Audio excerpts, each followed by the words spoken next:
É a batedeira. Não, a batedeira é um liquidificador. É tudo. Não, olha só. Vou explicar. Aquilo é um triturador. Olha só. Você usa como batedeira. Claro que não, cacete. Também Tem tem um modo. Olha só. Pode ser um liquidificador e uma batedeira.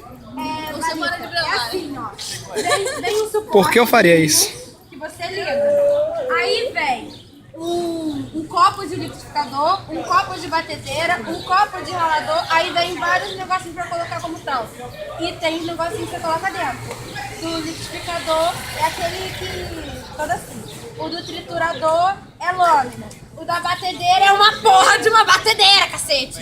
É um negócio assim de batedeira, é uma batedeira, é uma batedeira, é uma batedeira. Batedeira Assim, não, e tudo. Na verdade, uma centrífuga. Não, na moral, ela foi bater o bolo, ela usou a lâmina pra bater aquela porra. Que eu vi, por isso que o bolo ficou daquele jeito. Você acha que o bolo solou à toa? Não, porque você não usou a batedeira. Fiz bolo. No dia que eu fui pra sua casa, foda-se, não usou a batedeira. Se usasse a batedeira, teria ficado bom. Eu não tive bolo naquele dia, o Grafana falou. Se ela, quem foi? Se ela pegou a porra errada, o problema é dela. Ela que fez o bolo.